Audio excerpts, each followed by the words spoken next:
see, these online platforms are paying. I'm not saying they're 100%. I'm not saying they're 100%, but they are paying a lot of people too well. A lot of artists are well to do. Didn't we see some of these artists before they got their major breakthrough hit songs? When they got their hit songs, look at them. You see them and you smile.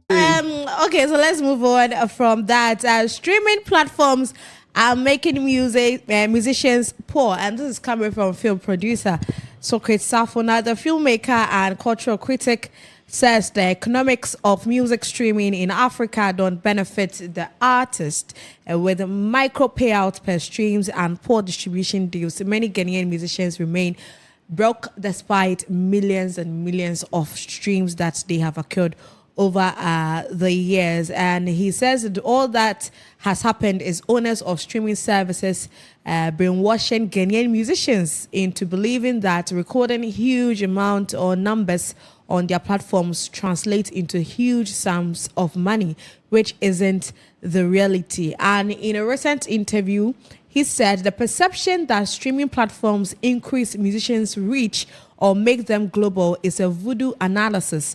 They told musicians that being on such platforms is going to bring their world to their feet. But I want to ask, do you stream Indian songs? There are musicians in India who also put their songs online. But how many Ghanaians stream Indian songs? So where from the idea that if you put your song online, you have a wider reach? And he went on to ask, which wider reach? According to Socrate, he's asking, which wider reach? It is not true. It is the already made market that is still serving customers. Ghanaians don't even stream Congolese or Togolese songs. And he went on to clarify that his stance was not to abandon online streaming, but to tap into the residual market for physical music format. Now, if you've been following Socrate for some time now, he's been arguing that the lack of CD production by musicians had led consumers to believe that the era of physical music formats was over. However, he is convinced that there is still market for CDs, particularly among those with higher economic value who own CD players. Partly I agree with what he's saying, because the last time when what was the guy's name? Is it Mike One or something? Yeah, Mike One, yes. He's the guy that if you frequent the Accra Mall, you see him there selling his CDs. He will find you or he will meet you and then ask you, tell you about his music, tell you about his song, and then he will dash you one. Not just dash, but you have to give him money in return. And he mentioned the fact that he makes about 20 to 30,000 Ghana cedis in a month. And I was of the view that we don't have to totally scrap CDs or physical music format. We have to find a market. There's a market for, not just find, there's a market for it here. So we should find those markets and also penetrate there. It's not just about abandoning the online platforms. But Willie, this is what Socrate is saying. He is saying that musicians have become poor, or streaming platforms have made musicians poor. Where did you make that research? Can you give us the metrics onto how he came about that assumption that people don't make money? Do you not know? So no, it's not about we all knowing. Do you know recently? You don't even let me know. Do you know recently? Yeah. When the whole FBI issues was going on. Yeah. And Shatawale was talking about how he made his money. Yeah. You saw the money that was in his DistroKid account. Mm-hmm. DistroKid, is it not streaming? Are people not making money out of it? There are artists that we've not even heard from in a long while that are still making a lot of money because their online streams make sense. Like I'm saying, probably whoever is advising Socrate or whoever is giving Socrate the information is misleading him for a senior man of his caliber to come and sit on national TV or national radio to make such an assumption is something that raises a lot of questions. Yes, we know there are people that the numbers are not encouraging to, but if you ask those who have been successful, that's who have been able to attain success is even a huge word. People who've been able to attain. How many can we actually say that the monies they've generated from the music streaming platforms are keeping them through their music journey? Keeping them through as in? Like helping them sustain their music journey. They don't have to rely on solely on external source of revenue. Have you asked most of them before? But we are here when they all complain. Listen, we all know. That is why initially I wanted to say this, but they didn't let me. We all know how the last time we were even having this conversation, how you put your song out there, you get how many million streams, and then you are giving peanuts. Mm-hmm. You are giving just chicken change. Mm-hmm. How many artists are really making it money? Mm-hmm. They are getting the numbers, but at the end of the day, the numbers, according to the metric or whatever, however it is that they calculate it, they'll give them small amount to be.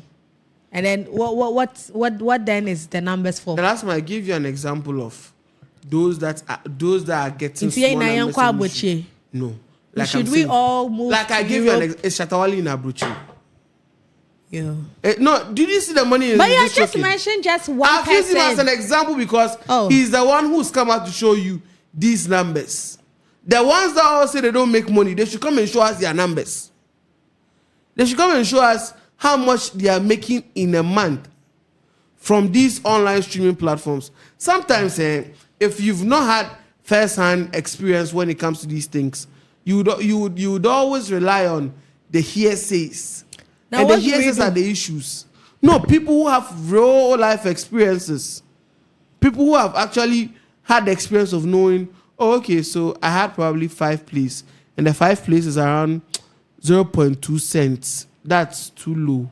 Or 2.5 cents from 10 plays. So that way you know, okay, there's progress.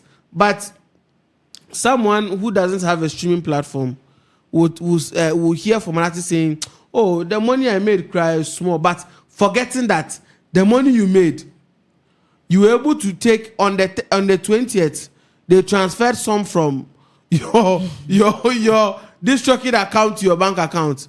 So how do you expect that total in the same month? See, these online platforms are paying. I'm not saying they're 100%. I'm not saying they're 100%, but they are paying a lot of people too well. A lot of artists are well to do. Didn't we see some of these artists before they got their major breakthrough hit songs? When they got their hit songs, look at them. You see them and you smile.